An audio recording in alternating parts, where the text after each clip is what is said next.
Hole number 9. Welcome to hole number 9 on the old course.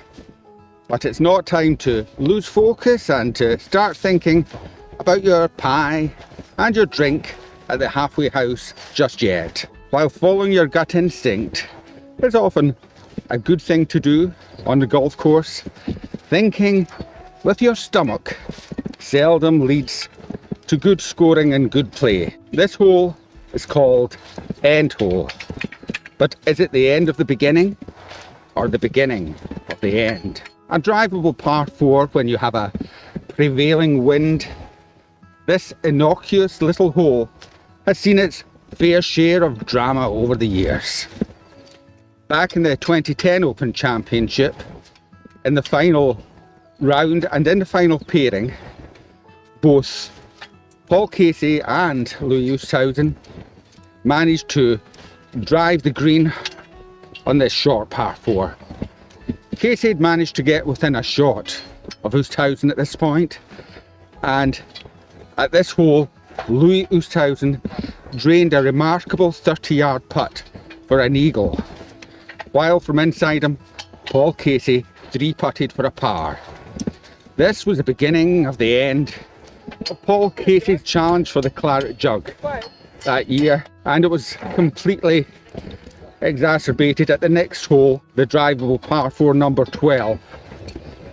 And as I say, the rest is history. Now let's move on and find some little bunkers to talk to before we get to the halfway house and have a drink. Now the first bunkers that we come to in this hole are these two little bunkers that many golfers seem to forget about and ignore. They're called Krueger bunkers. From the back tee it's about 180 yards to carry over these bunkers and onto the fairway. This hole often plays into the wind, and the layup shot is between Krueger's bunker and Bose's bunker. Often golfers overestimate the distance they hit the ball, and as a result Krueger's bunkers sees many more golf balls than they really should. This is of course where the psychological term done in by Krueger effect comes from. So what can we do to avoid being done in by Krueger and overestimating our ability? Golfers often overestimate their ability and exacerbate the illusion by drawing others into their fantasy. It's very similar to the Superman complex and can sometimes, if left unchecked, lead to narcissistic tendencies. So what can you do to avoid, as I say, being done in by Krueger? You should of course always in the golf course leave your ego in the locker room and save the tall stories for the bar or the 19th hole. How we set up our expectations in life and in golf often affects the results that we get. People often use the going into war or a battle metaphor in life and in work and in golf. They say pride comes before a fall, and the greater the pride, the bigger the fall. I prefer to use the metaphor of a journey in both life and in golf. We can stop and start, reroute when necessary, and keep our heads up to enjoy the view, rather than keeping our heads down and pushing on regardless at the front, without paying any attention to what's going on round about us. Take a humble approach on the golf course, or prepare to be humbled by the golf course.